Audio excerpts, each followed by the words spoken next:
Okay. Now, I still have a problem of understanding whether we will be needing to hold the joint lectures, meaning evening and the day groups having the same lectures, or there will be need to have separate lectures. Me, I wouldn't mind, but it will depend on the participation. If the evening group can't raise like 10 students, then it will not be worth having a separate group. So I would request that you let me know if you would prefer to have the evening group separately, but on condition that we will be having a reasonable number, at least more than 10 students. Otherwise, if we have less, then it will be better that we hold the joint sessions, those ones for the day group. I leave that one to the class representative to let me know what you would have decided. Okay.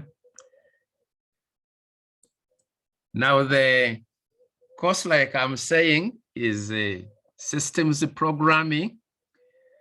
Like you can guess, it has got 2 words which are important: systems and then programs. Systems and programs. And we know what we mean by programs. Okay. Programs are just a set of instructions which are written in a chronological way. That means following each other. So when we talk about systems programming, then it means that we'll be talking about systems programs. And the systems programs, sometimes we call them the systems software, because you know programs are softwares. So sometimes we talk about systems software, or we can talk about systems programming. So one of the objectives of the course is to learn the different available systems software. That means to get to know what type of systems software we have, and then how they work on different machines. Like we see, this is important because some softwares don't work on certain machines, or some softwares need other enhancements to work properly on some machines. Then another objective of the course is to write some systems software programs.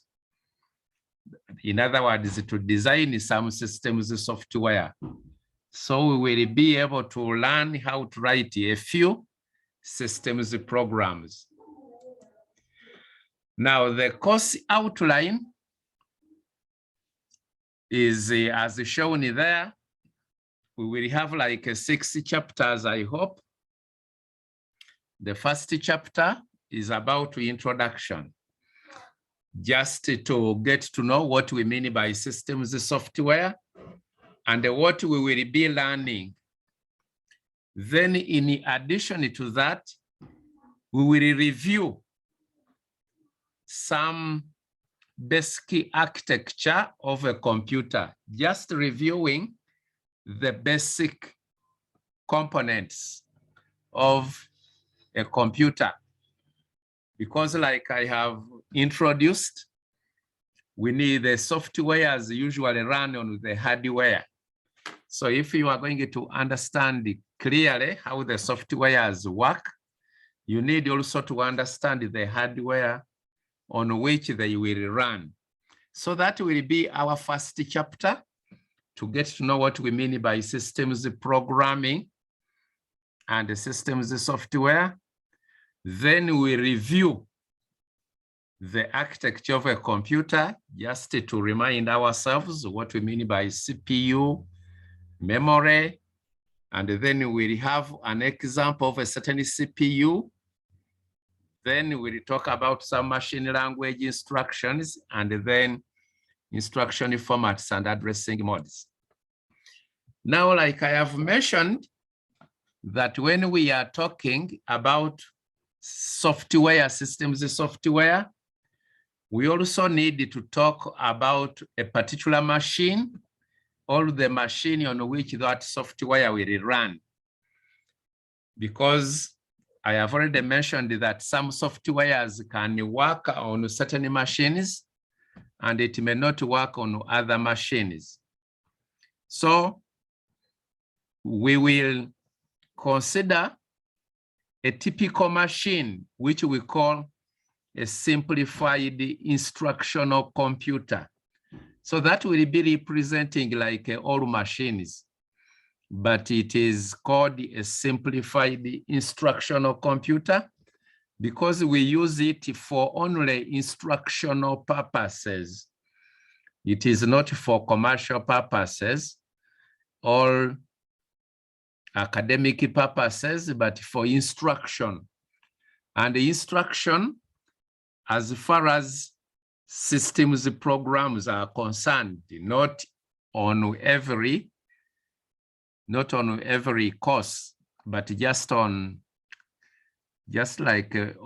systems programming. So this is where we have that is simplified instructional computer.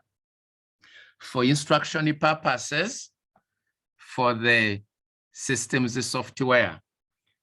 Then we'll talk about the particular softwares which we will be interested in. We'll talk about the assemblers, that will be like chapter 3. Then we'll talk about the loaders and the linkers, that will be in chapter 4. Then we'll talk about the compilers, that will be in chapter 5. And then we will talk about the macroprocessors. Like we are going to see, it is important that we don't confuse the macroprocessors from the microprocessors. Micros are hardware, but the macros are softwares. So we'll be talking about the macroprocessors. Then I'm planning that we will have 3 tests. I don't know which format they will take. Things are different these days, but we will be flexible. So like 3 tests and then a final examination. So I have put down some textbooks that you might need to read for this course. A good number of them are available on, they are available as soft copies. You can Google them.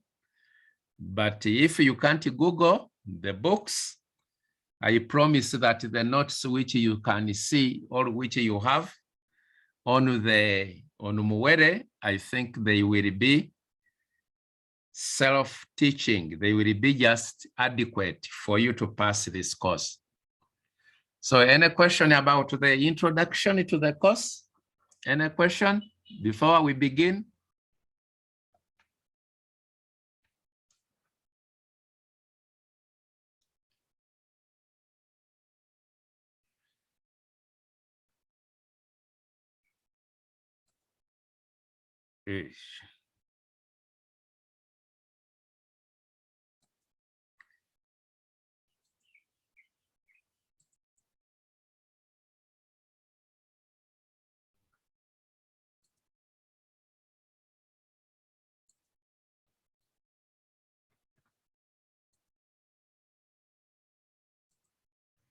There's no question, I guess. Okay. Do you see my screen there? Yeah, I can see it. Okay, so we are saying introduction. I hope we are together. In case there is a problem or in case someone doesn't follow very quick, please you let me know so that I don't leave anybody behind. Okay, so this is the introduction. I hope you are seeing the screen. So I'm saying that a computer system consists of hardware and software. I hope everybody knows that. We usually have hardware and software when we talk about a computer system. Okay. Now the hardware, we know what we mean by hardware. I hope everybody knows. These are the physical, tangible, electronic components and the electromechanical devices. They are the physical and the tangible. Physical means tangible, something you can touch.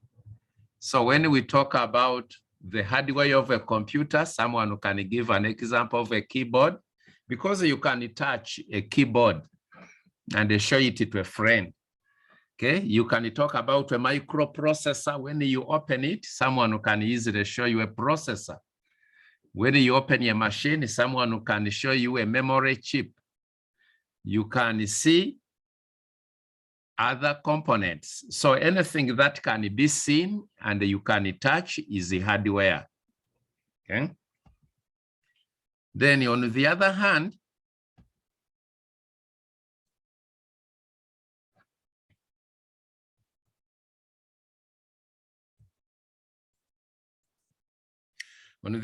we have the software. Software, like we said, they are programs. So software instructions and the data which the computer manipulates to perform the various functions. When we talk about software, sometimes some people leave out the data. So anything that you are using which you can't touch is the software. So everybody knows that we can't touch data. So if we can't touch data, then it means that is the software. So software, these are instructions and the data that the computer manipulates to perform the various tasks. I think it is common knowledge that the software runs on the what? It runs on the hardware. So we have got 3 types of softwares. We have the systems software, the development software, and then the application software. So the systems software, the development software, and then the application software.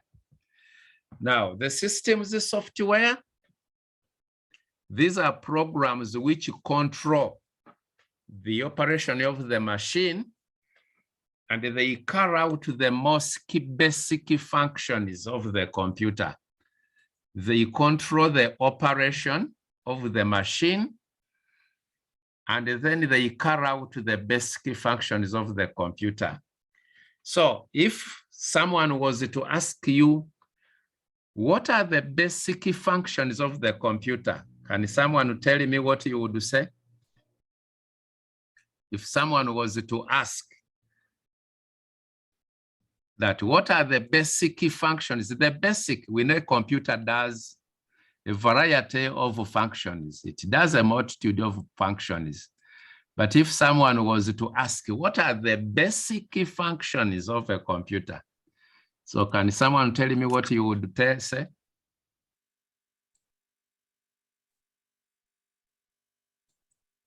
Input, output, and processing.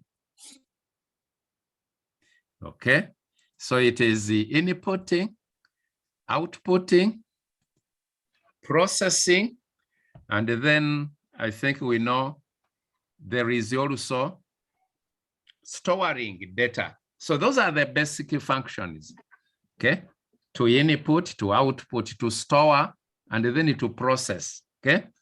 Now, usually when you are running programs, I hope a number of you have written programs. You can write your program in C, and then you say run or execute when you want the program to start running, whichever instruction you give.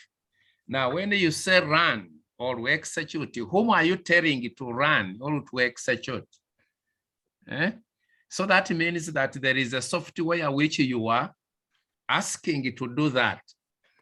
When you say save, suppose you have written something and you want to save it, and you say save, whom are you talking to? Who is going to save your data on the hard disk or onto your flash? So those are the softwares which will perform those basic functions. So they control the operation of the computer and they carry out the basic functions of the computer.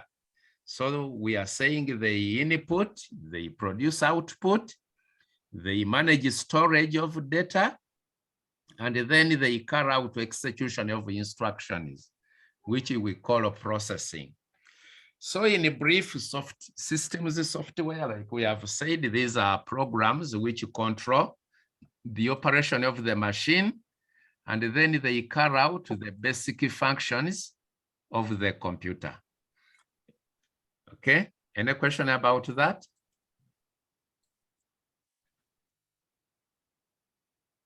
We continue? Yes, we can continue, sir. Okay.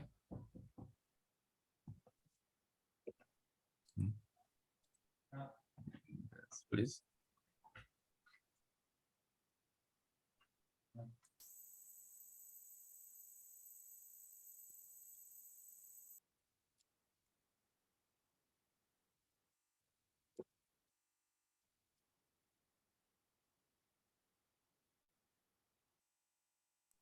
Okay. Some examples of systems software programs, all systems softwares.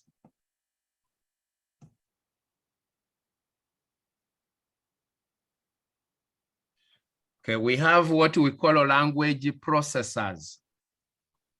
Language processors, this is a particular class of systems software.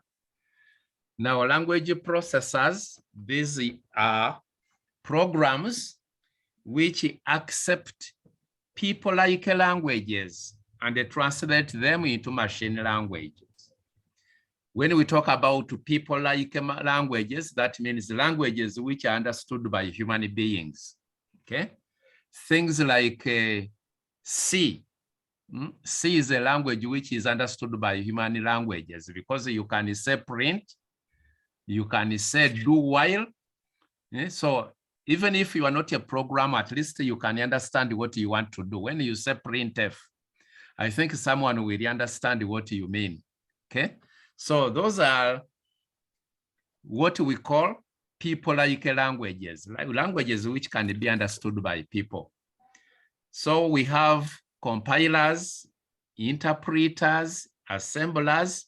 So these are some softwares which will translate those languages which are like languages spoken by people, then to machine languages. Because we are going to see, or you already know, that in order for a computer to understand what you want to tell it, what you are telling it, whatever you tell it, whichever instructions you give, they have first to be translated to machine language, because a computer understands only machine languages. That is the language of zeros and ones. So if you have written your program in C or in Java or in Python, whichever language you can think about, that language will not be understood by a computer before it is translated to machine language. So the software which translates, softwares which translate those people-like languages to machine languages are what we call language processors. And we have examples like compilers, interpreters, assemblers, and so on. So these softwares are used to translate people-like languages to machine language, okay?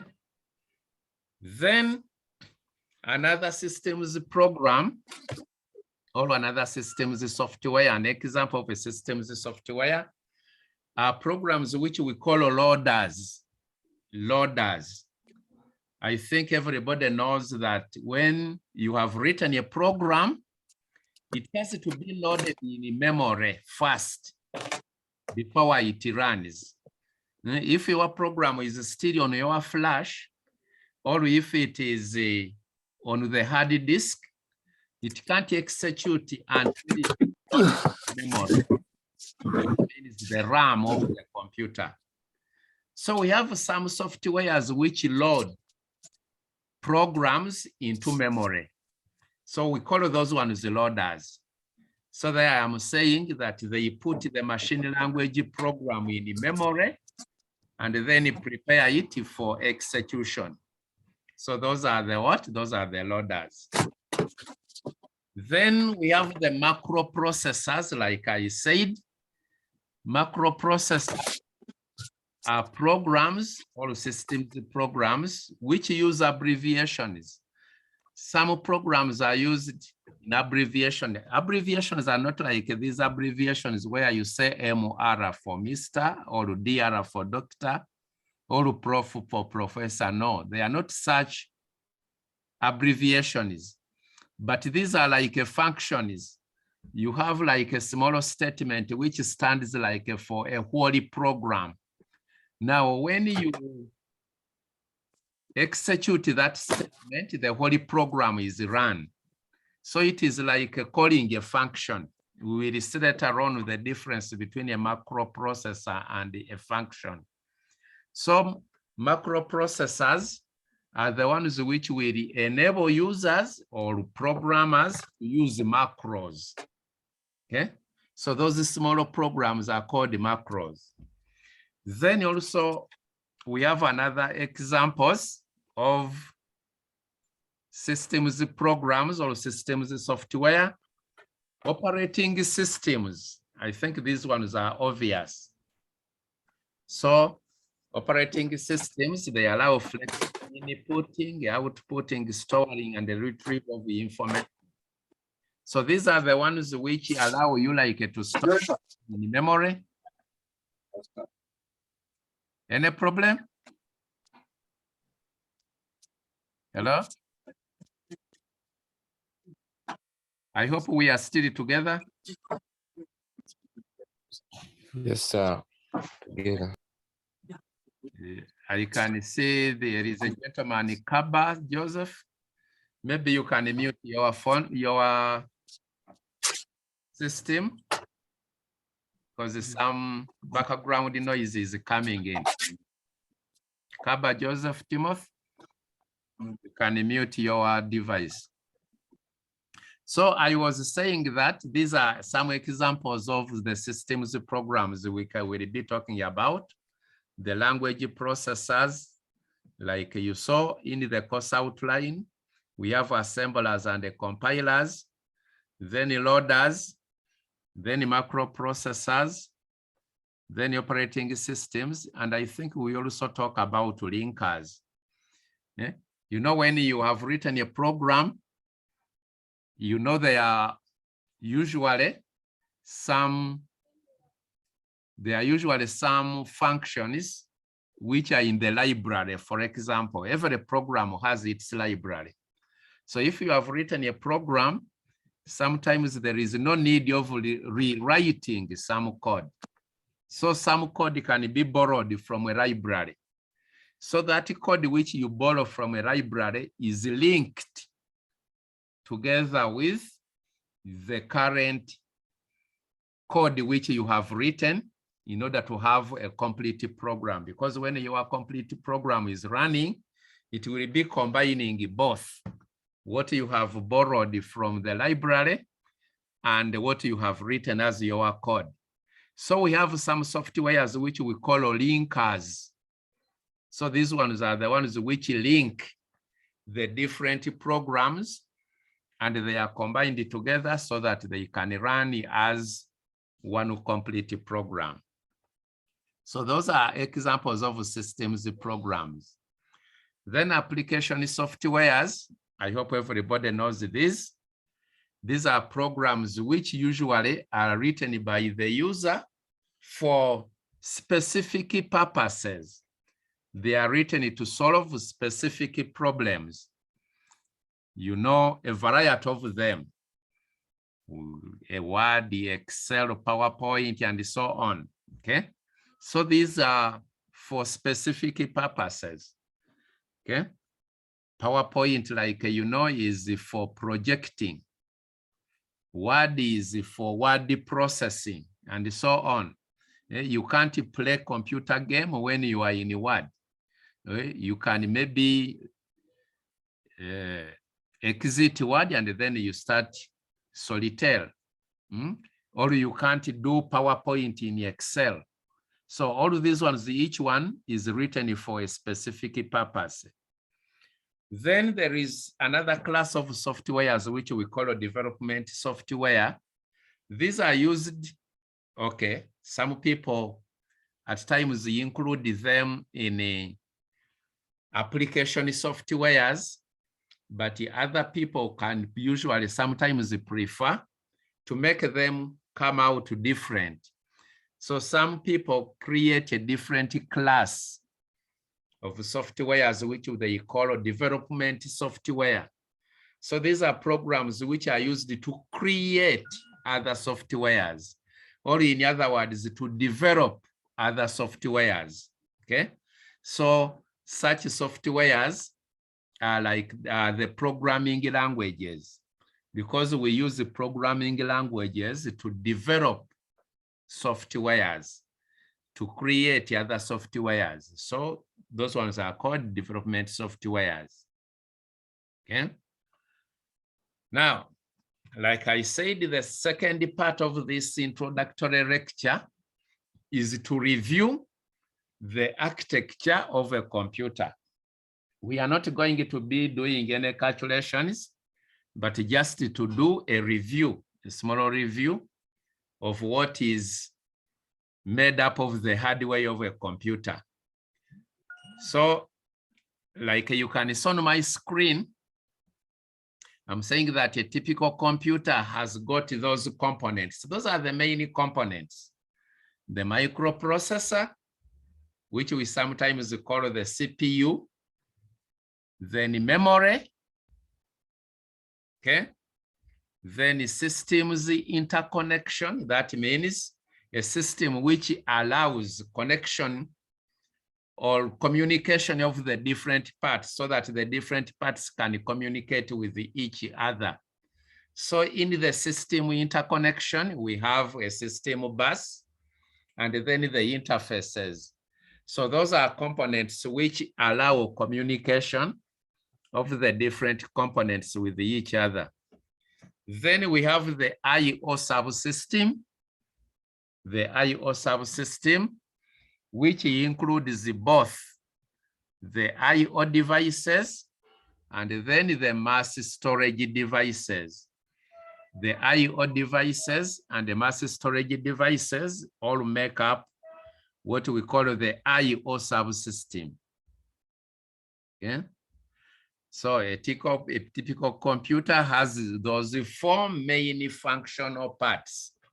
So you understand what we mean by functional parts. Those are the basic parts: the microprocessor, the memory, the system interconnection, which includes the system bus and its related interfaces, and then the I/O subsystem, which has got the I/O devices and the mass storage devices. I hope for those of you who did the computer architecture with me, are there any people who did the computer architecture with me?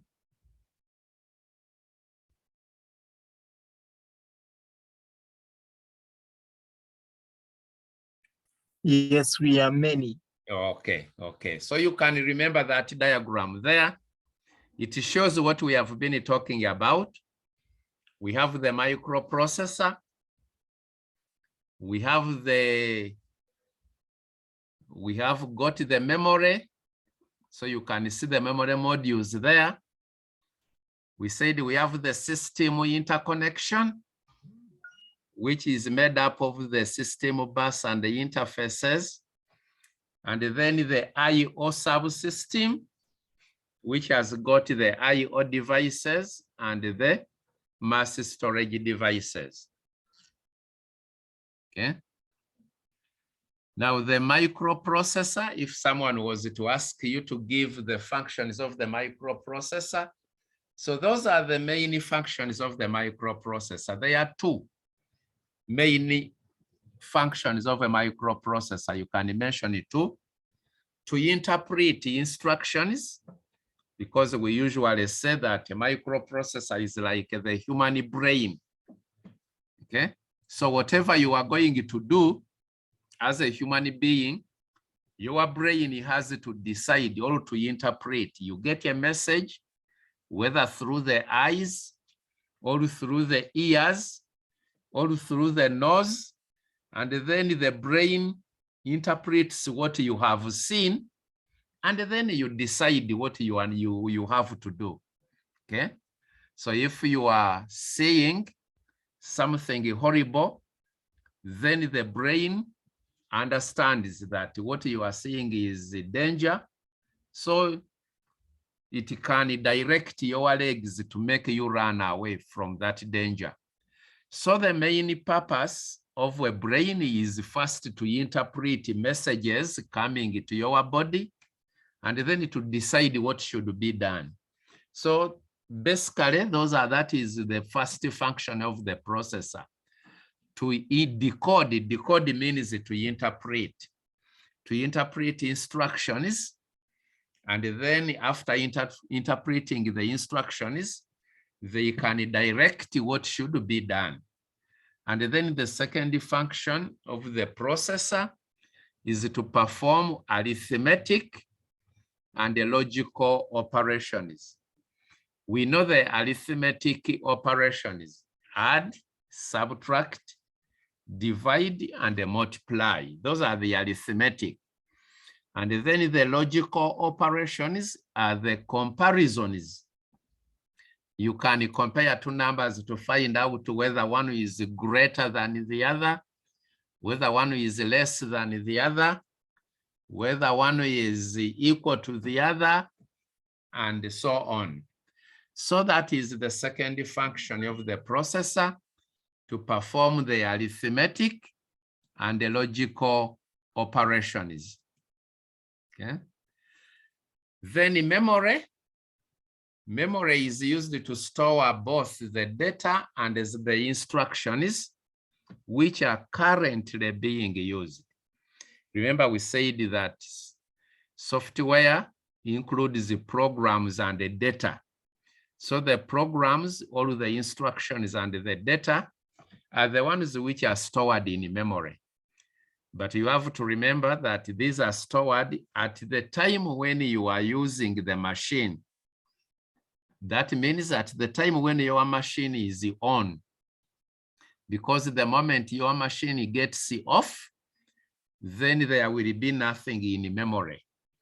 Whatever you will be remaining with will stay either on the hard disk or on your flash. But when the program is executing, I have already told you that the program has to be loaded in memory.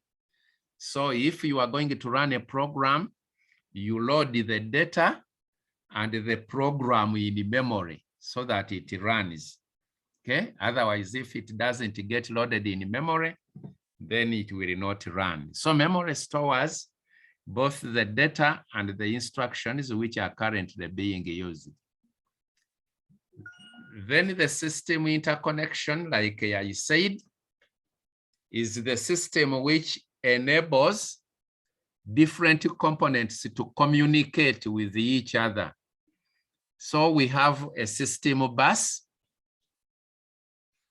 which is made up of conductors, and these conductors connect the CPU. They connect the CPU to memory and then the I/O devices. So we have a system bus there. And then we have interfaces. Interfaces are circuits which connect the bus to any device. So any device has got an interface. We have an interface which connects a bus to memory, an interface which connects a bus to the I/O, an interface which connects the bus to the CPU. So any circuit which connects a bus to a device is called an interface. So the system bus and the interfaces, those ones make up the what? The system interconnection. Okay.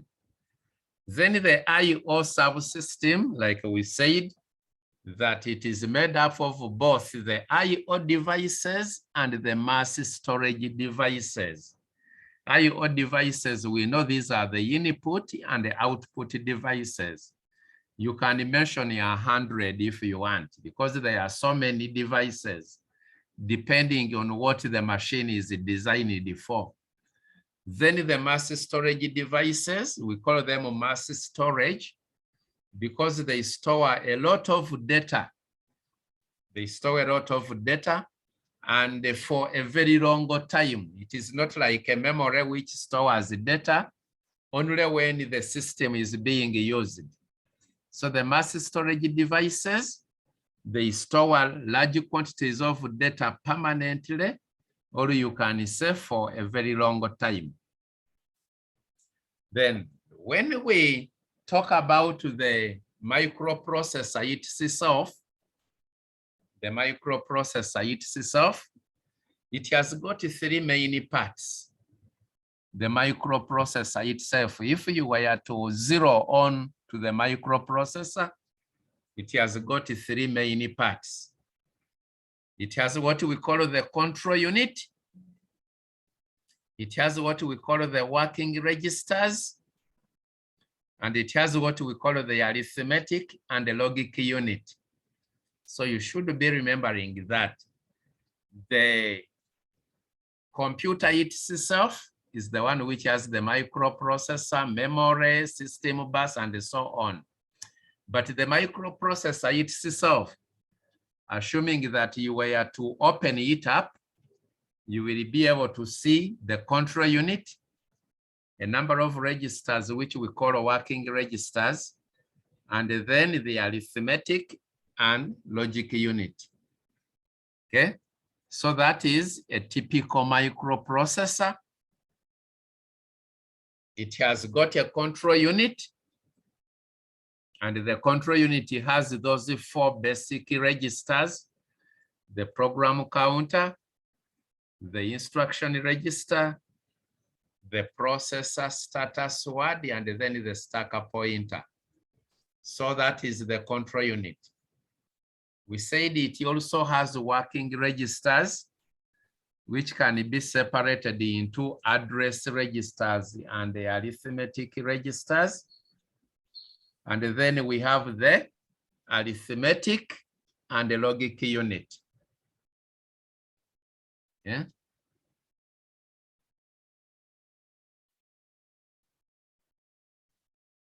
We are together? Yes, we're together.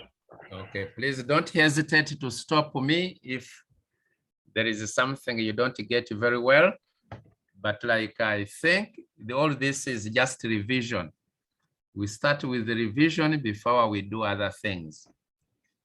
So the program counter or the control unit, like we have seen, has got those four important registers. It has the program counter. It has the instruction register. It has the processor status word. And then it has another register, which we call the stack pointer. So those are the main registers of the control unit: the program counter, the instruction register, the processor status word, and then the stack pointer. Okay. Now, program counter, like you might be remembering, this one is the register which holds the address of the main memory location from which the next instruction is to be fetched. Okay, like you remember, the program is usually a set of instructions which are written in a certain order. So there is usually the instruction in number 1, instruction in number 2, instruction in number 3, and so on until the whole program is executed, or until the whole program is run. Now, when you are running, let me say instruction in number 2, the program counter will be loaded with the address of the memory location, which will be holding the next instruction. Because these instructions, like you remember we said, they are all loaded in memory. Your program which you have written is in memory. So the instructions are in memory and they are fetched from memory. They are brought to the CPU for processing. So whenever you are processing one instruction, the program counter will be holding a flag, or it will be holding the address to let you know what will be the next instruction in which you are going to fetch.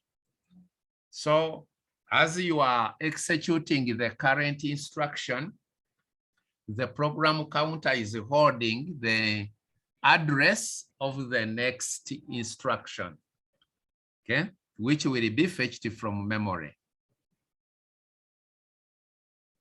Then we have what we call the instruction register. The instruction register is that register which will receive an instruction when it is fetched from memory. Again, like I have said, your program is loaded in memory, but memory is not the one which runs your program. It is the CPU which runs the program. So instructions are fetched one by one from memory and they are taken to the CPU for processing. So the first instruction it gets fetched from memory, it is brought to the CPU, it is executed. When it completes, then the second instruction is fetched and so on until the whole program is run. Now, when an instruction leaves the memory and it comes to the CPU, that's where when it is put into the instruction register. So the instruction register is the one which receives an instruction which is coming from memory, and it holds it while that particular instruction is being executed. Then we have the processor status word. The process status word is a register which has flags. Those flags are meant to tell us what is happening in the CPU. So whatever the CPU has done, or whatever result you have got after the CPU has executed, there is a flag which will tell us what has happened. So if you have got an overflow, for example, there will be a flag which will tell you that your processor has run into an overflow. Okay, so a process status word has flags which indicate the status of the CPU, and then the characteristics, that means the nature of the result which you have got. Okay, and then the stacker pointer. The stacker pointer is the register which is holding the address which is on top of the stack. I hope you remember the stack. The first in, last in, first out. It is a LIFO structure. So if you are having a number of functions which are being called as you run the main program, whenever you go to run a function, it means that time will come when you will have to return to the main program. So whenever you branch to run a function or a procedure which is outside the main program, you have to keep track of the next instruction which you will run when you come back. You have to keep the address where you will resume the main program from when you return from the function. So the stacker pointer will be holding that address which is on top of the stack. All the return addresses, that means the addresses where you will return it to, they are put on top of a stack. So whenever you branch to a processor, to a function, the return address is stored. So the stacker pointer will hold that address where you will return it to. Okay. Then the working registers, like we have said, we have got two types of working registers. We have the ones which we call the arithmetic registers. So these are registers which will be holding temporarily. They hold the operands. That means the numbers you are working with, or the variable you are working with, and then the result of the operations.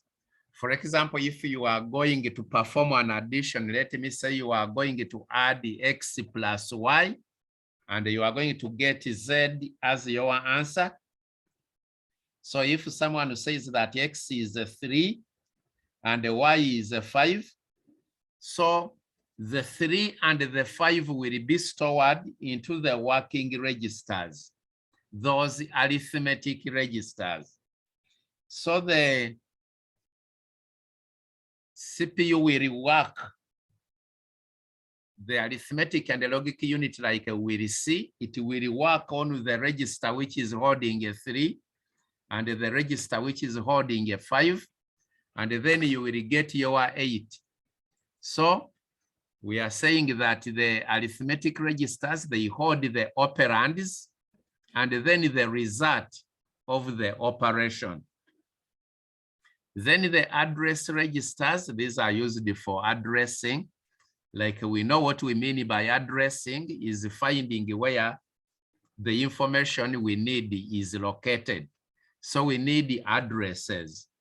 So the address registers are used for addressing purposes. So they are used for addressing data and the instructions which are in main memory. That means to find out where that particular data which we need to use is located, because the memory has got a lot of data.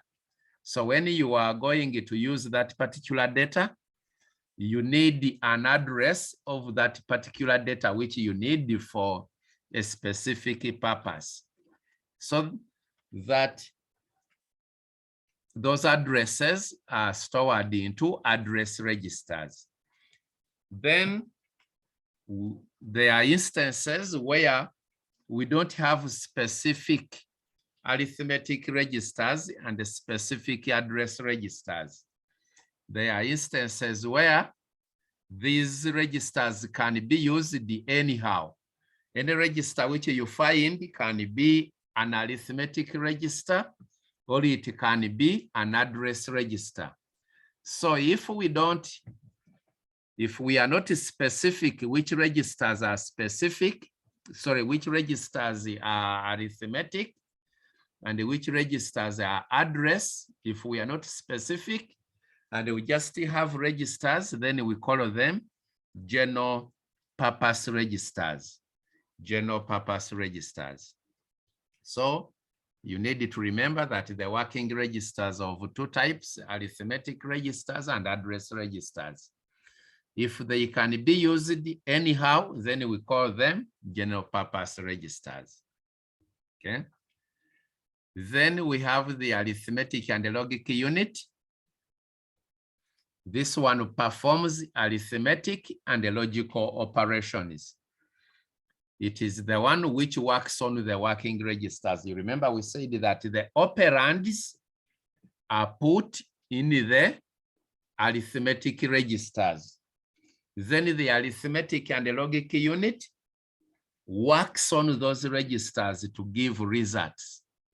So the arithmetic and the logic unit performs arithmetic and the logical operations on the contents of the registers, the program count, and the memory locations.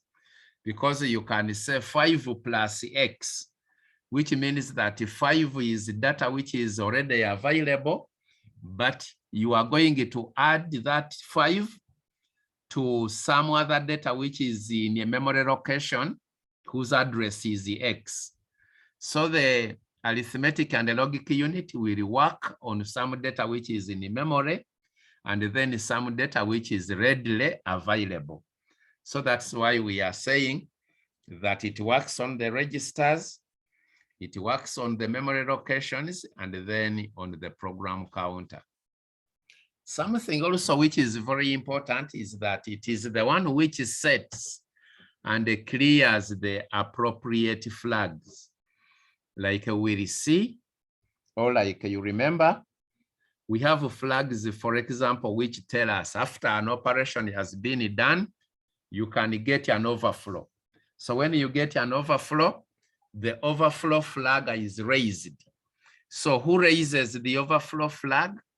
It is the arithmetic and the logic unit. Okay.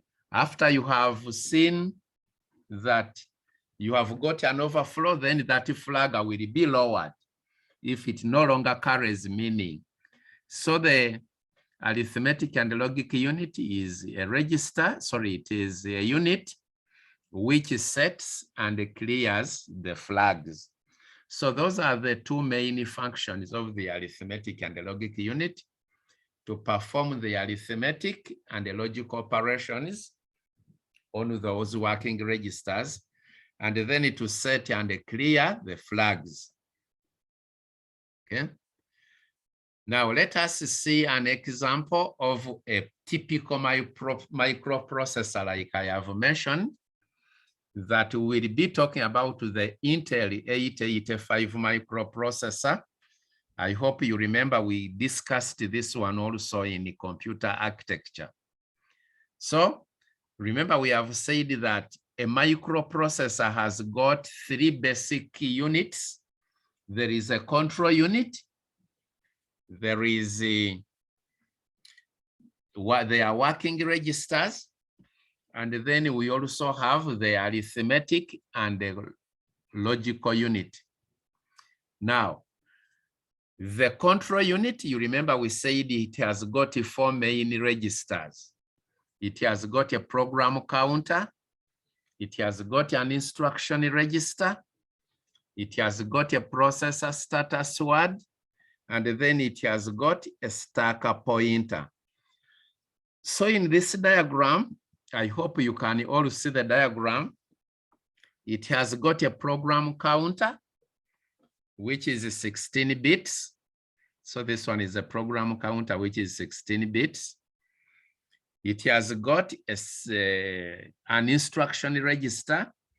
Now, in this case, the instruction register is the one which we call the accumulator.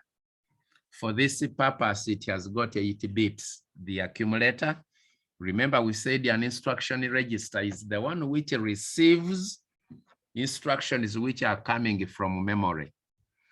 All the instructions coming from memory, and they are going to the CPU for processing.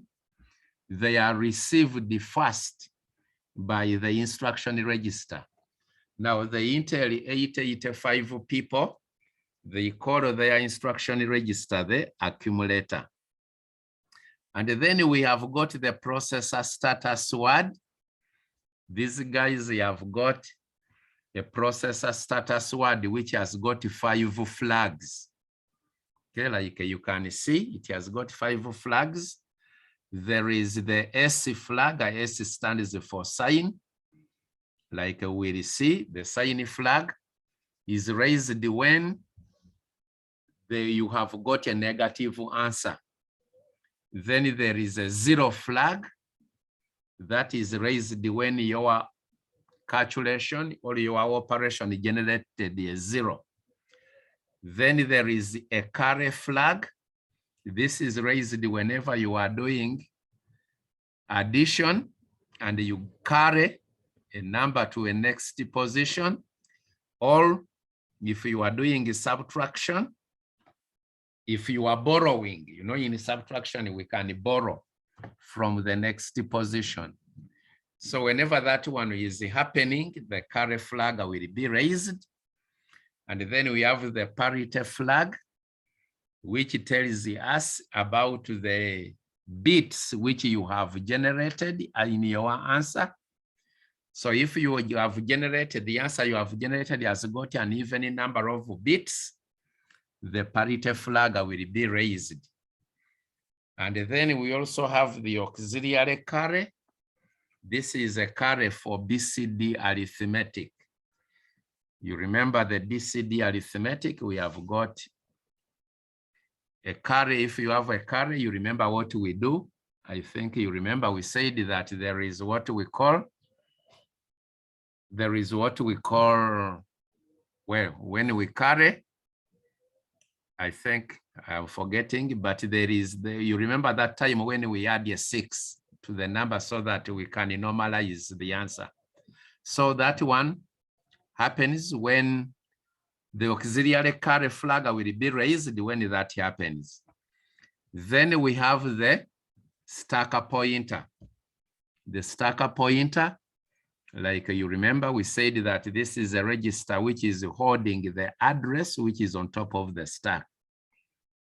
Now you can see that the program counter for this particular CPU is 16 bits, and the stacker pointer is also 16 bits. Sometimes some people can ask you, why are they 16? Why does the program counter and the stacker pointer, why do they have the same number of bits? I think it is a simple reason. They all both hold the addresses for the same CPU. Remember, we said that a program counter is a register which holds the address of the next instruction. And the stacker pointer is a register which holds the address which is on top of the stack. So those addresses are written using the same number of bits. That's why these registers also have got the same number of bits. Then from the control unit, we talked about the working registers. You remember we said that we have got arithmetic registers and the address registers. Okay. Now the arithmetic registers and the arithmetic registers, you remember their functions. But we also said that if you are not specific, some implementations are not specific, meaning that they can use any register anyhow. So if such is the case, we call them general purpose registers. So the Intel 885 guys have got general purpose registers, and they are 6. Each register is 80 bits. So we have got a register which we call register B. Another register is called register C. Then there is a register D. There is a register E. There is register H. And then there is also register L. So we can use them for arithmetic purposes, or we can use them for addressing purposes. Now, if we use them for arithmetic purposes, remember, arithmetic operations are carried out into the arithmetic and the logic unit. So we can store the operands into these registers. So like I said, that if you are going to add, let me say 3 and 5, 3 can be in register B and 5 can be in register C.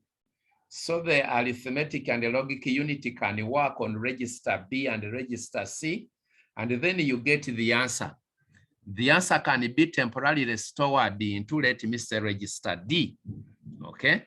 Because we said that the arithmetic registers, they hold the data and they also hold the result temporarily, okay? So when you are carrying out arithmetic purposes, you can use any of those 6 registers.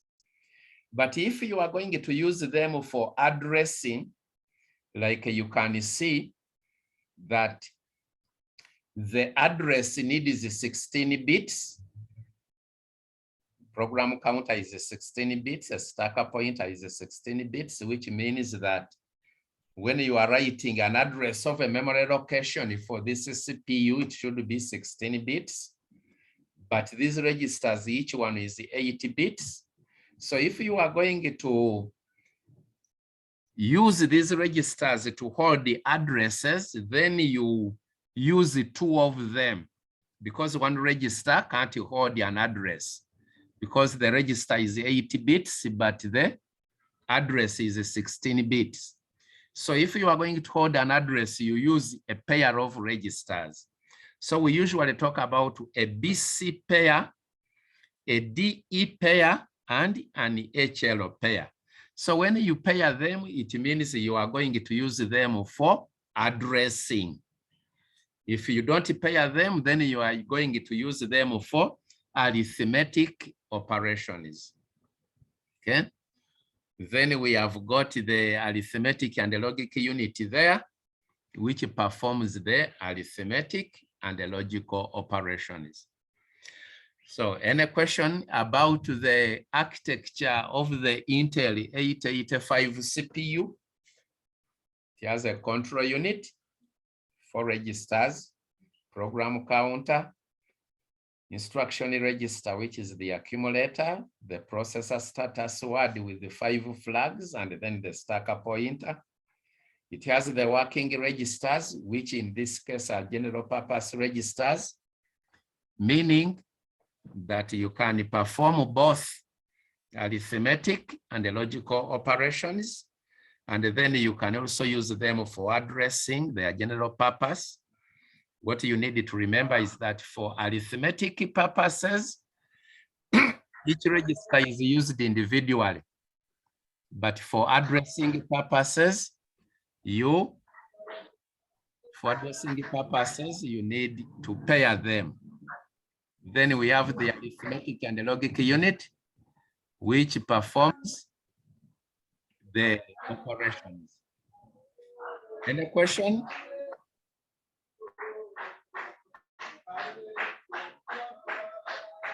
Tambuza Joshua, I can hear some background noise. Can you mute your thing? Thank you. So we continue. We can continue then about the rest. Okay. So please don't hesitate to ask. You can flag and ask, or you can even write in the chat room. I think I will be able to answer. Now, like this is what is following here, I have already mentioned that the Intel, we call it an 8-bit processor because it has got 8 data lines. Now, you remember what we mean by that. That means that whenever you need to move data, data will go in 1 byte. Only 1 byte will be taken up at a time. So that's why you need 8 data lines, so that each line is holding a bit. Each line is holding a bit. So if you have got 8 bits, which is 1 byte, then it means you will need 8 lines, 8 data lines. So that's why we call it an 8-bit processor. So we have said that it has got 6 general purpose registers: register B, register C, D, E, and the H and the L. Each one is 8 bits, but you can use pairs if you are going to use them for addressing. Now, those pairs are also specific. B is always paired with the C, D is always paired with the E, and the H is always paired with the L. Okay. Then we have got an accumulator, which we said is 8 bits, and the accumulator is functioning like the instruction register. Then the stacker pointer, like we said, is 16 bits, and the program counter is 16 bits. Okay. So this particular processor has got, like you remember, we have said it as that the address is 16 bits. So if an address is going to be moved, it means that you will need 16 address lines. Okay.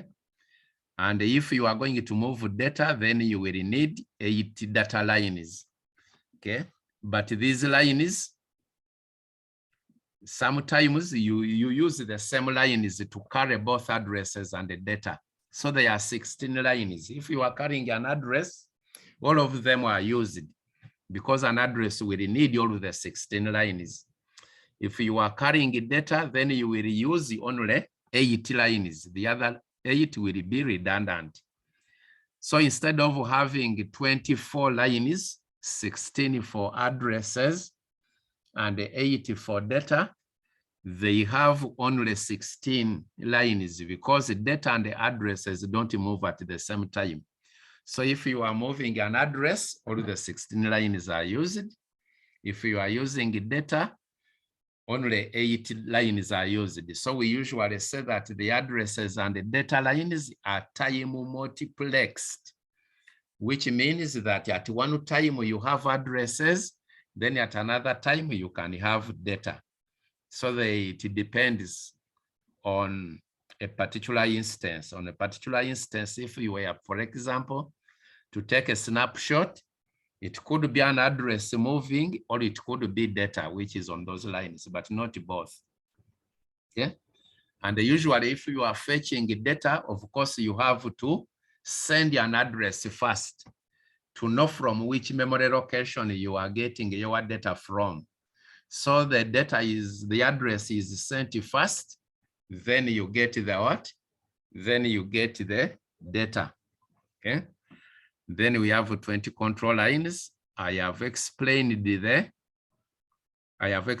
flags for in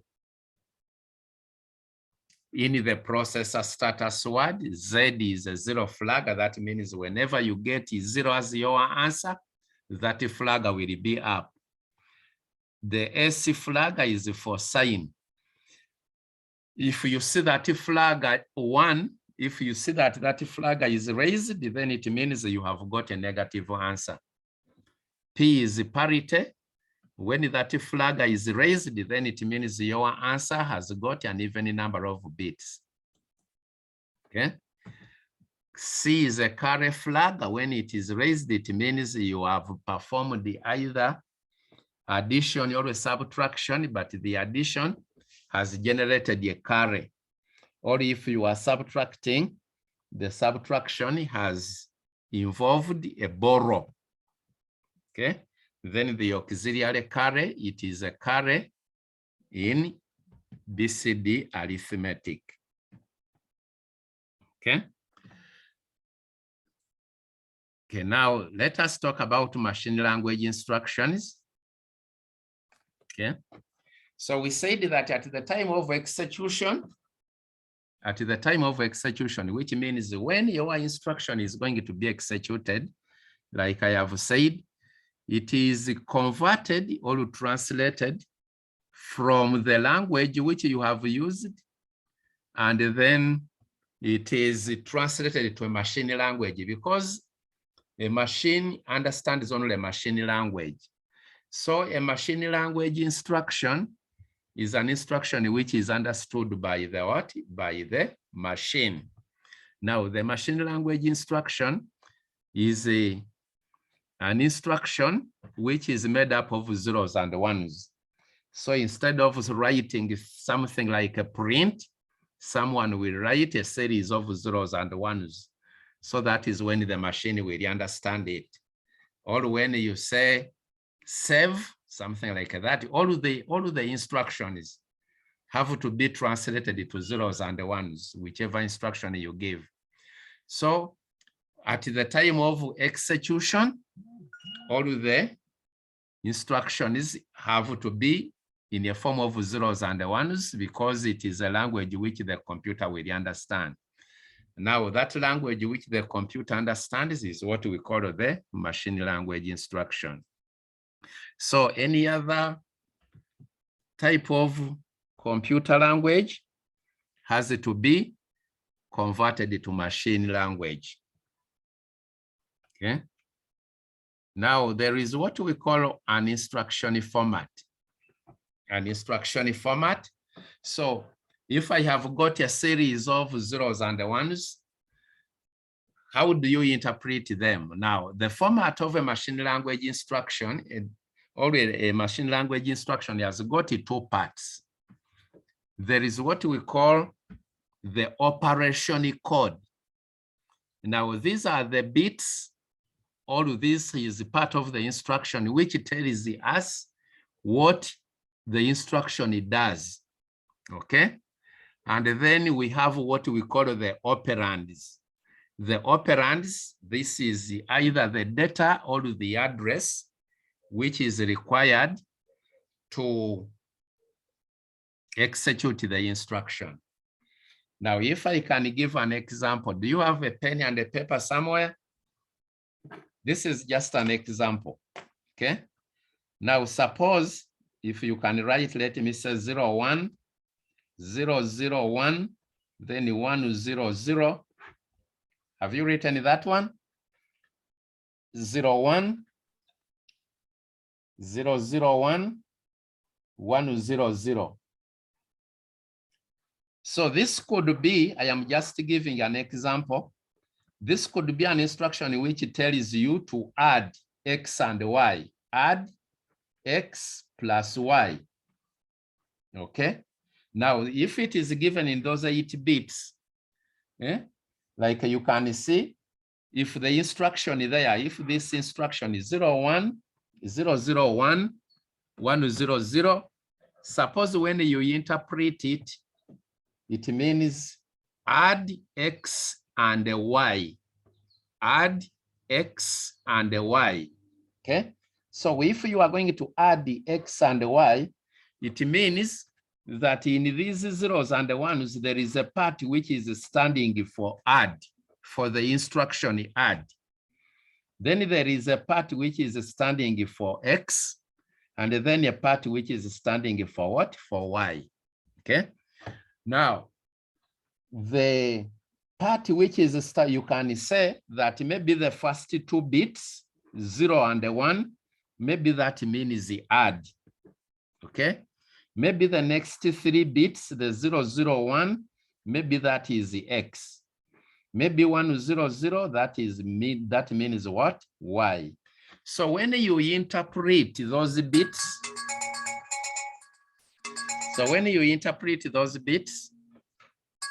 then you can understand what we mean by the what?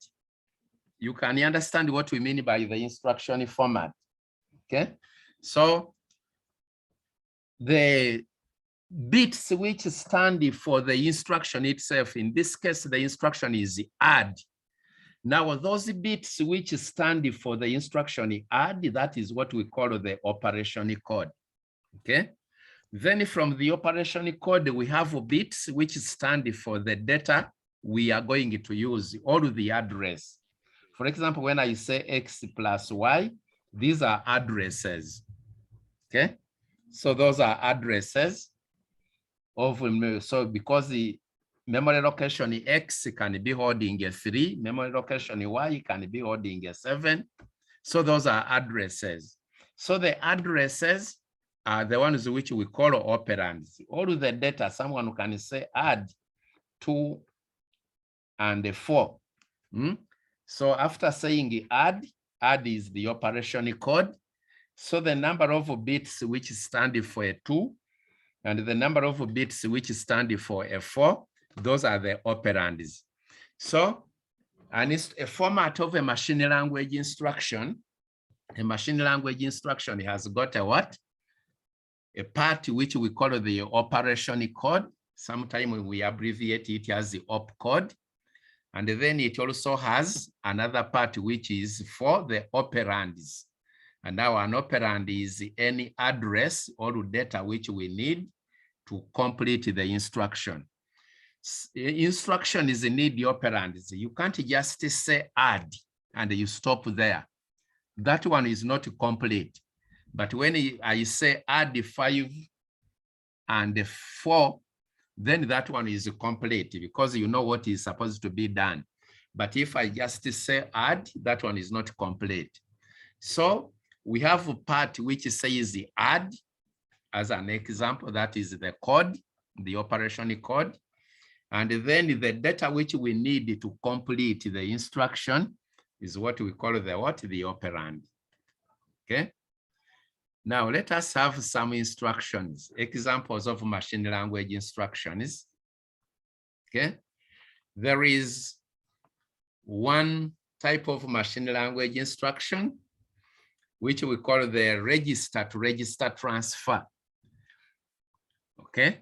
Remember, for the Intel 885, the examples we are going to adopt are 885 examples.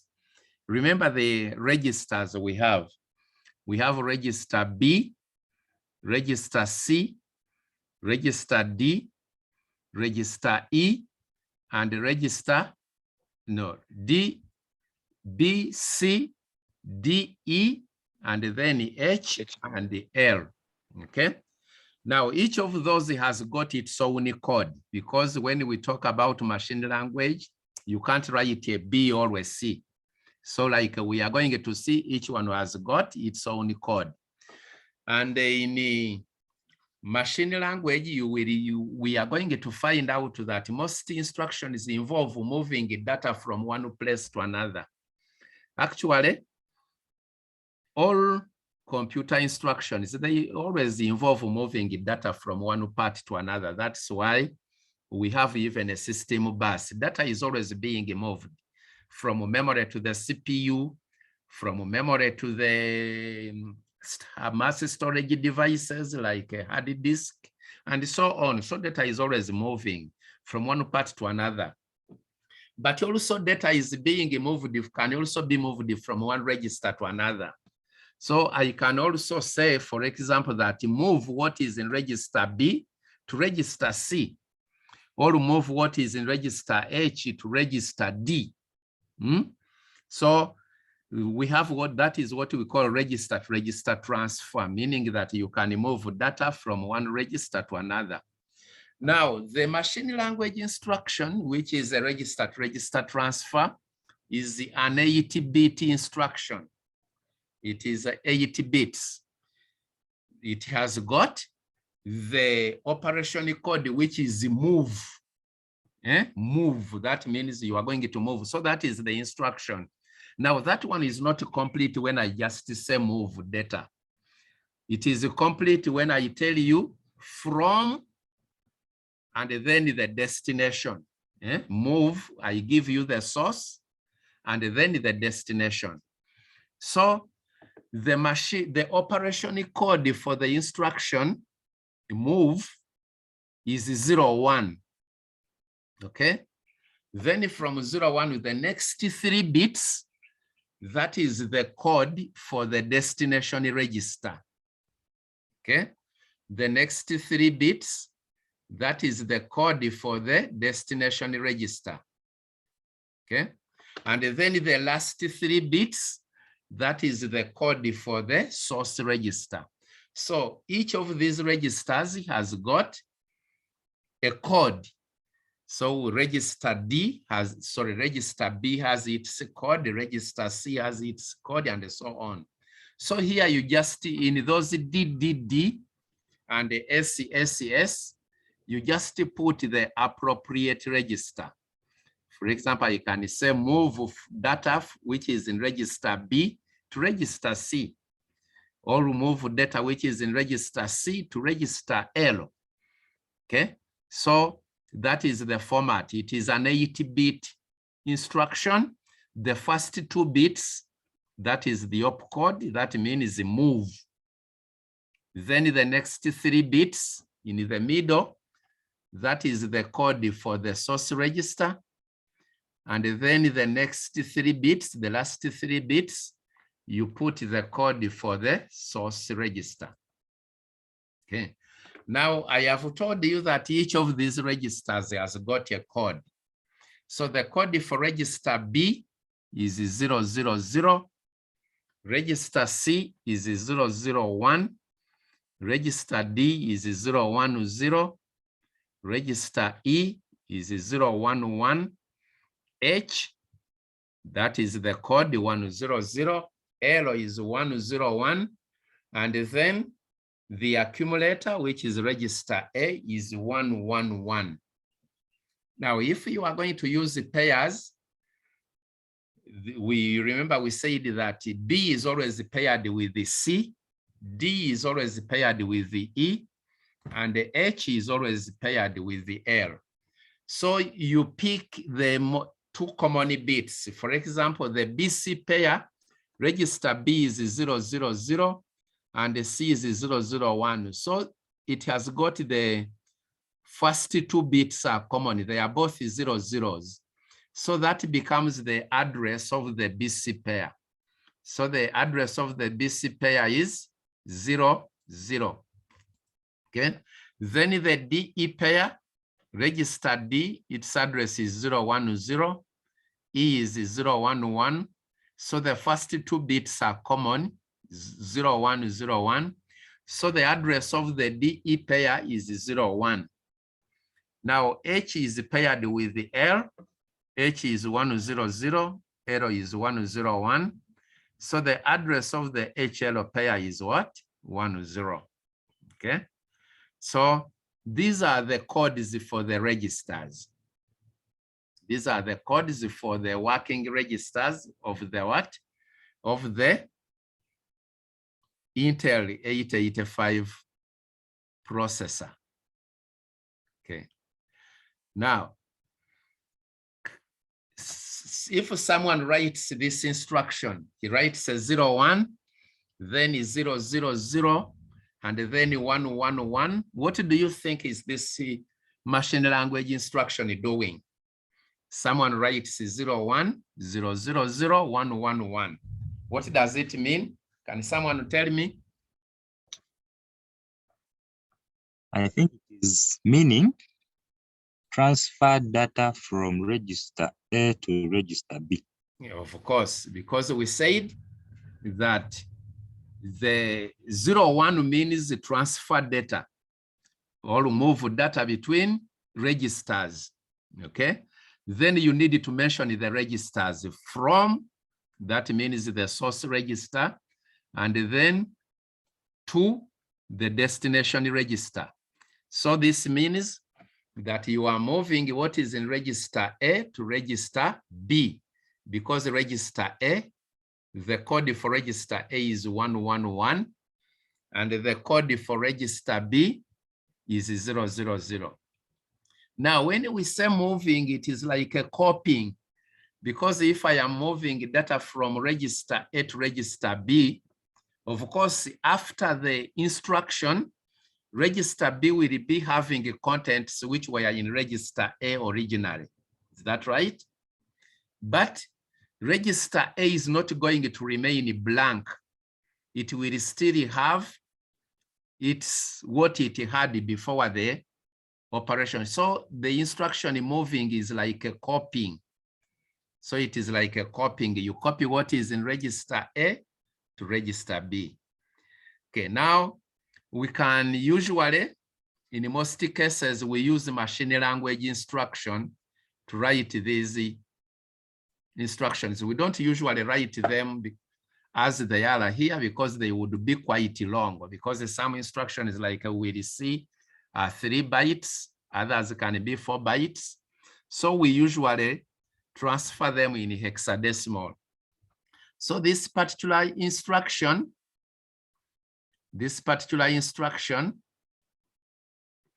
can be written when you write 01, 000, and then 111.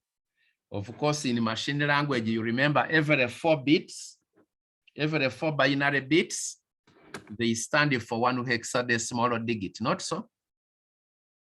Okay, So this one is like a 4-7 because the 0-1-0-0 is a 4, and then the 0-1-1-1 is a 7.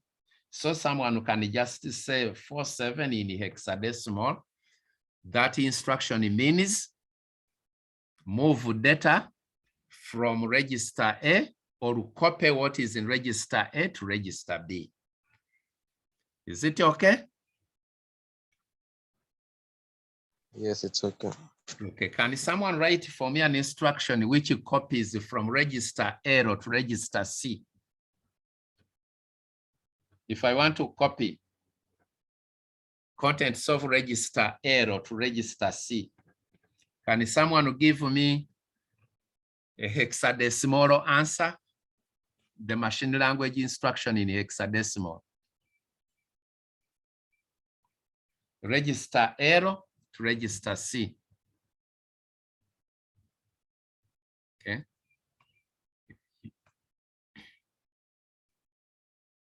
Remember those are you remember the codes. By the way, you need to know these codes. Nobody is going to remind you.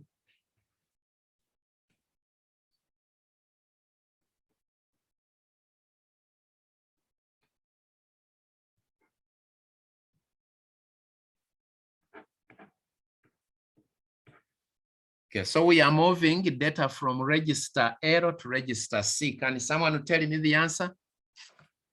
Okay, someone is writing in this. So can someone convert this one to hexadecimal? Because I would prefer hexadecimal.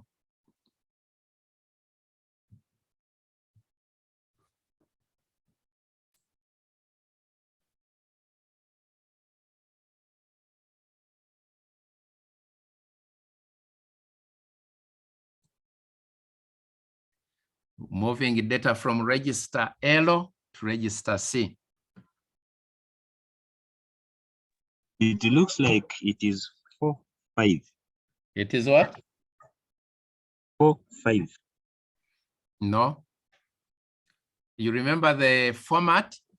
The format, you begin with the 0-1, then you mention the destination, the code for the destination register, and then that is followed by the code for the source register.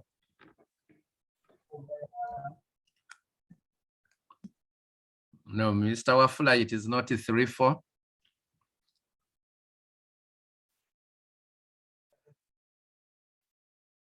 We are moving arrow to C.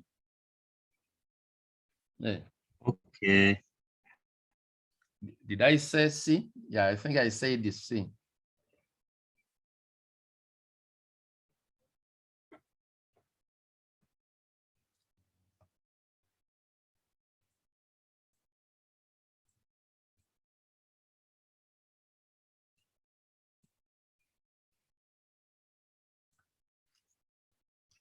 I'm waiting for an answer. Are you trying? Machine language instruction to copy what is in register A to register C.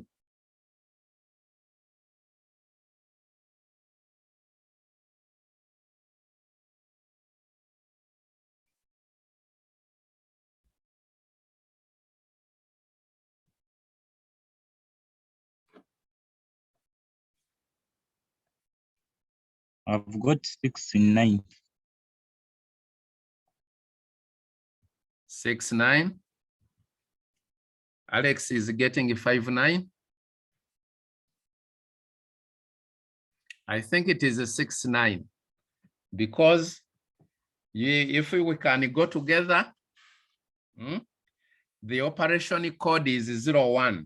0-1 means is an instruction which tells us that we are going to move from one register to another. Is that right? Then from there, we mention the destination register. Arrow to C. Oh, I think I also got it wrong. Arrow to C, that means I mentioned the register C first because we mentioned the destination register first. Is that right? So C is 001. Is that right? Then the source register is what? Register error, which is 101. Okay, so that means that the instruction is what? It is not 69. So that one is what?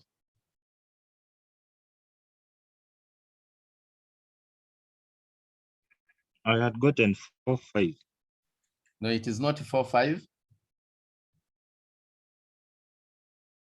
I think it is a 4D because it is 01, 001, that is register C, it is the destination. Okay, and then finally, error is the source, is 101. So when you break that one 4 bits, you have 0100. I think that is a 4. And then 1101 is a D. Okay. So it is a 4D. Is that right? Yes, sir. Okay. Yeah, Can that's we okay. move? Another question. Can we move from register, let me say register D to register A? Copy data which is in register D to register A.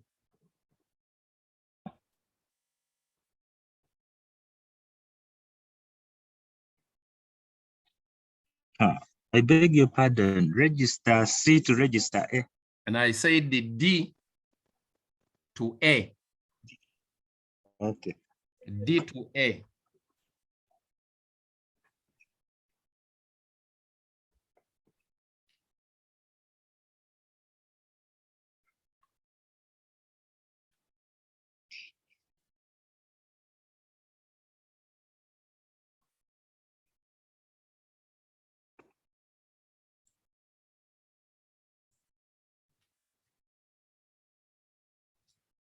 D to A? No, I think it is not 70A.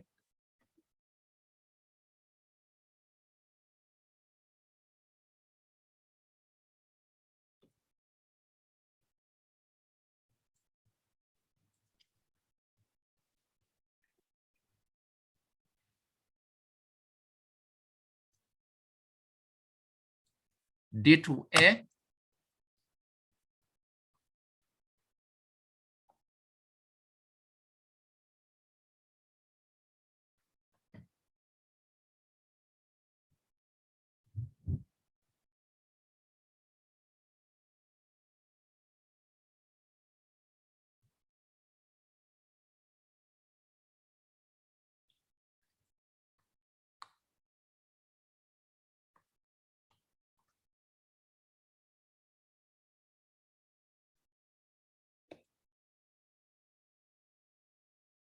No, I don't think it is that one. It is not BE.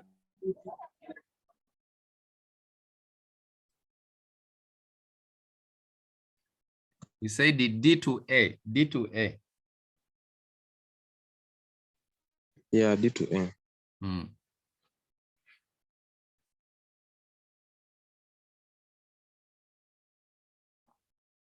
No, it is not 67, I hope.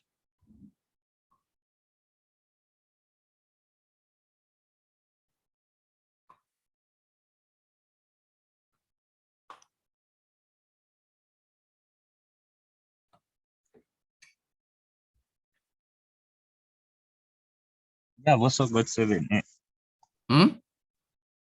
You're also getting 70A?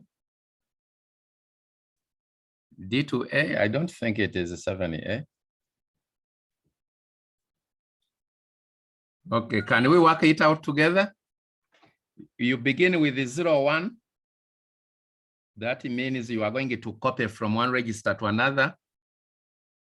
Yeah, I think you could be right. D to A.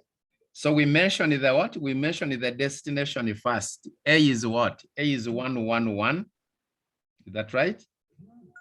Yeah. And the D is what? 010. I think you are right.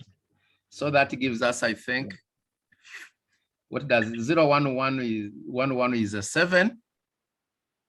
And the 1010 is the A. So I think it is a 70A. I'm sorry. 70A is the right answer. Is that right? Okay. Yeah. Okay. So I think you have known that one. So that is a register-to-register transfer instruction. Okay. So that one is a register-to-register transfer instruction. You begin with an opcode, followed by the destination register, followed by the source register. Okay.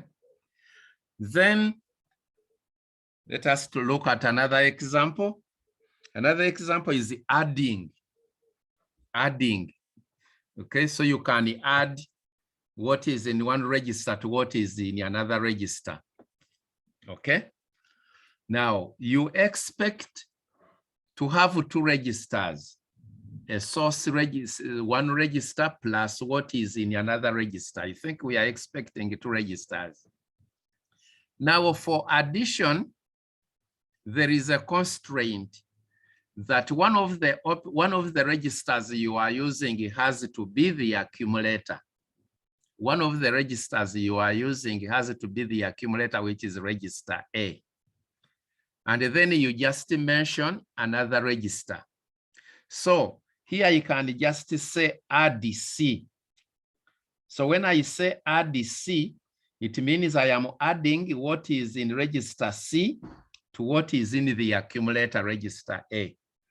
And the answer stays in the accumulator register A. So here I give only one register. So the instruction is like add B, add C, add D, add E.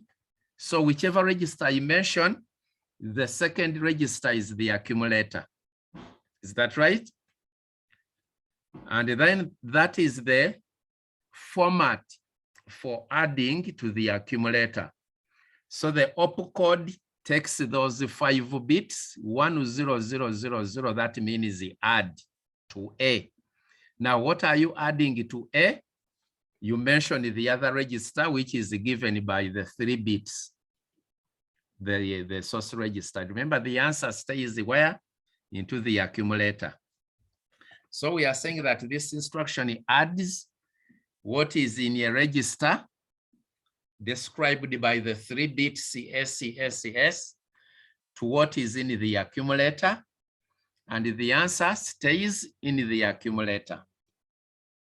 Is that okay? Yeah. So can someone add, if someone asks you to add what is in register D to what is in register A, add what is in register D to what is in register A. How do you do that? What would be the machine code for that instruction? Add what is in register D to what is in register A.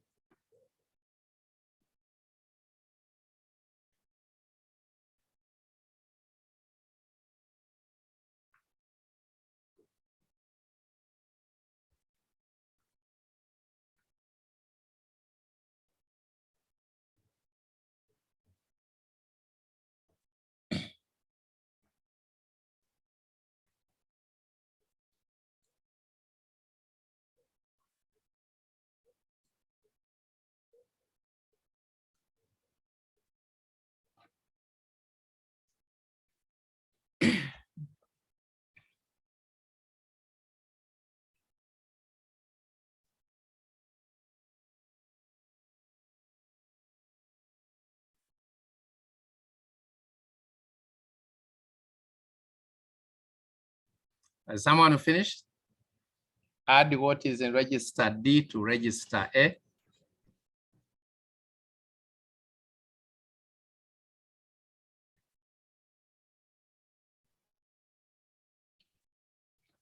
I have got 10F.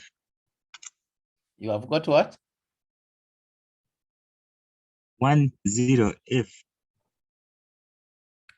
10F? No, you can't get that. Sorry.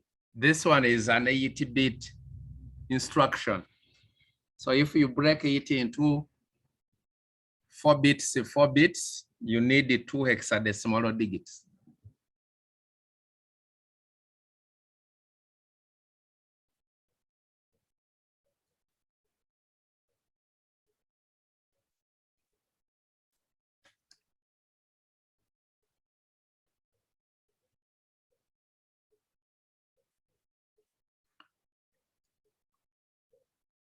Add what is in the accumulator.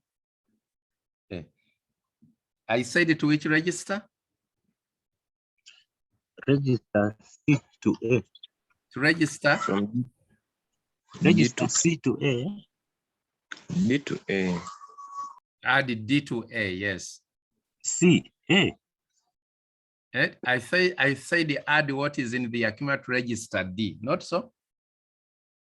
Which register did I say? I'm sorry. I recall saying add the contents of register D to accumulator A. Yes, D. Okay.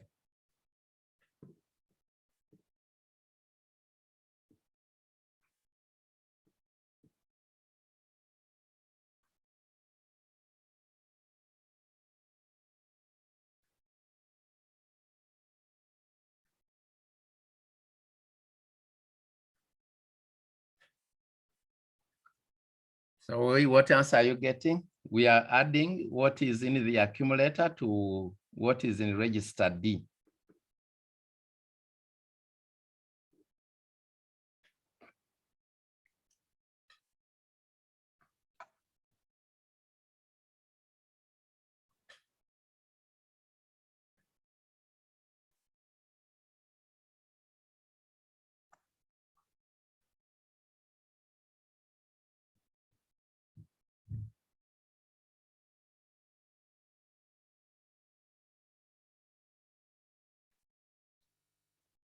Nobody is trying? I don't want to move on when you want to try. It seems the people are not trying. Is it 1, 3, A? No, you can't get. I'm saying if you are going to give your instruction, your answer in hexadecimal, it has to be only 2 hexadecimal digits. Because like you see, this one is a 1-byte instruction. It is only 8 bits. 80 bits, those are 2 hexadecimal digits. Yeah. Rodin, I think you are right. It is 82. It is 82. Do you all get that answer? 82?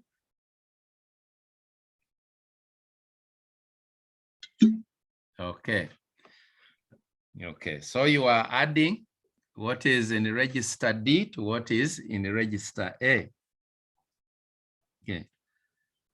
Okay, now someone can ask you a question. Someone can ask you a question to add what is in register C to register D. How would you do that? Can you just can someone just explain how you will do that? Someone says add what is in register C to register D.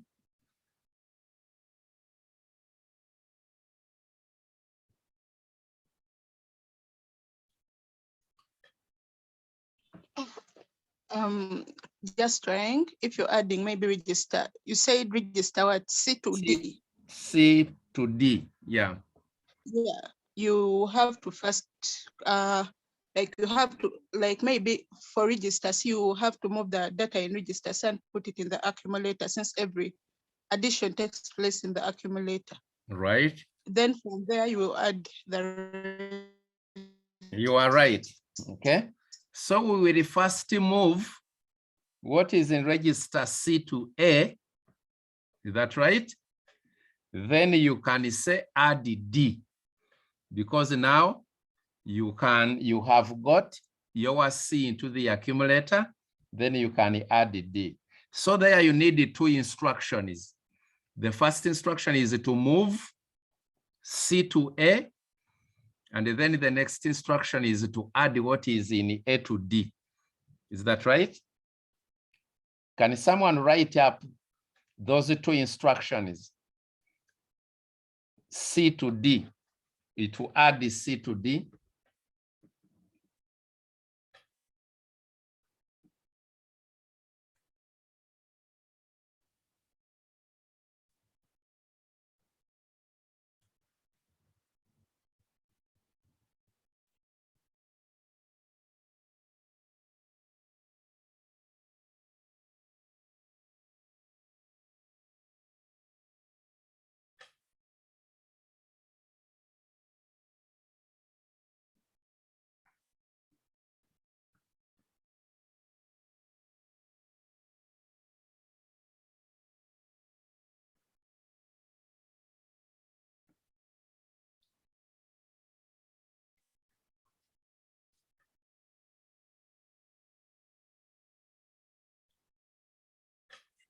Are we together?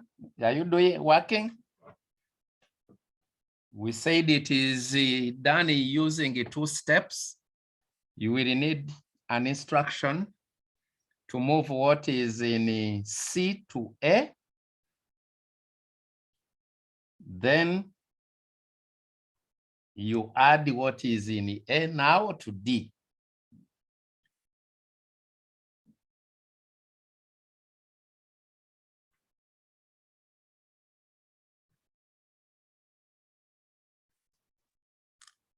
Excuse me, sir. Yes, please. We are moving what is in C to the accumulator. Yes, please. Then we add D to it. Yes, please. Do you get the same answer when you first move D to the accumulator, then you later add C? It will be the same. Well, because these are just instructions. When you carry out those instructions, you will get the same answer. So the instructions are not the same, but you end up with the same answer. Okay. Yeah, so the instructions could be different, but the answer will be the same. We know addition is commutative. A plus B is the same thing as B plus A. So it wouldn't matter. Okay. Yeah.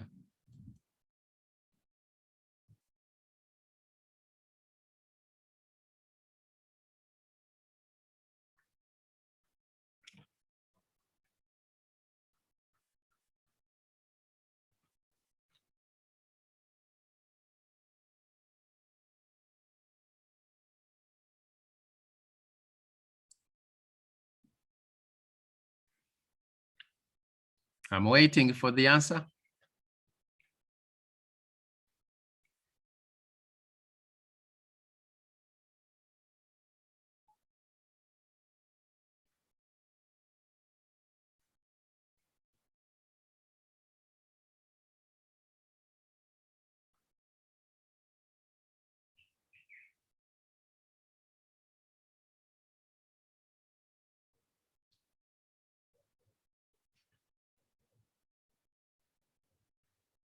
Nobody is trying.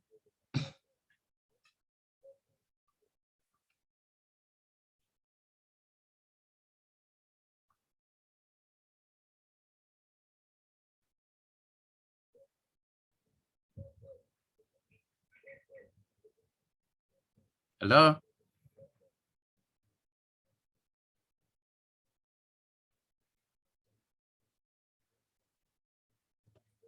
Hello? Are you there? Okay, 79, then 82. Sandra, that is right. 79 is to move what is in register C to register A. And then 82 is to add what is in register A to register D. Thank you very much. Okay, can I beg that we stop the lecture here and we pick it from there next time? Yeah, it's okay. Thanks for Okay. the lecture. Okay, please. So colleagues who are in the evening class, I told you that maybe I need to get information from your class rep, but only when you promise that the lecture will be more than 10 students. Otherwise, we'll be resorting to only the day group. So I will be waiting for communication from your rep. How will we get the recording? I don't know how you want to get the recording. How should we do it? Of course, I have been recording this one. So can I send it to maybe the class rep? I don't know. I think the class rep will post it to us in the group. Okay, please. Let us do that. Okay? Thank you. You're welcome. So have a good evening. To you. You too, sir. Okay, thank you.